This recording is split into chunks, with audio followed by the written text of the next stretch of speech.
வெற்றி டிவி தான் டிவிகேயோட official news channel. இதுல என்ன இன்ட்ரெஸ்டிங் ஃபேக்ட்னா, அவங்க நியூஸ் சேனல் லான்ச் பண்றதுக்கு முன்னாடியே பிராண்ட் அண்ட் லோகோவை ட்ரேட்மார்க் ரெஜிஸ்ட்ரேஷனுக்கு அப்ளை பண்ணிட்டாங்க. உங்க பிராண்ட் லான்ச் பண்ண ரெடியா இருக்கு, website ready, logo ready, Instagram page எல்லாம் ரெடி. பட் ட்ரேட்மார்க் ரெஜிஸ்டர் பண்ணிட்டீங்களா? மோஸ்ட் என்டர்பிரனர்ஸ் என்ன பண்றாங்கன்னு தெரியுமா? பிசினஸ் சக்சஸ்ஃபுல் ஆனக்கு அப்புறம் தான் ட்ரேட்மார்க் பத்தியே யோசிக்கிறாங்க. அப்போதான் ப்ராப்ளமே ஸ்டார்ட் ஆகுது.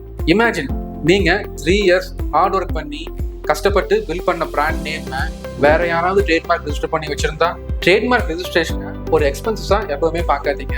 உங்க பிராண்டோட ஐடென்டிட்டிக்கு ஒரு இனிஷியல் இன்வெஸ்ட்மெண்ட்டா நினைச்சுக்கோங்க. பிசினஸ் ஸ்டார்ட் பண்றதுக்கு முன்னாடியே பிராண்ட் நேம் அவைலபிலிட்டி செக் பண்ணுங்க. ட்ரேட்மார்க்ல ப்ராப்பரா ரெஜிஸ்டர் பண்ணுங்க. சக்சஸ் ஆனதுக்கு அப்புறம் ஃபைட் பண்றதை விட லான்ச்சுக்கு முன்னாடியே ப்ராப்பரா ரெஜிஸ்டர் பண்ணிக்கிறது எவ்வளவோ better. Your brand your asset, so protect it early. TVK மாதிரியே நம்ம எல்லாரும் ஷார்ப்பா நம்ம பிராண்டை ரெஜிஸ்டர் பண்ணணும்.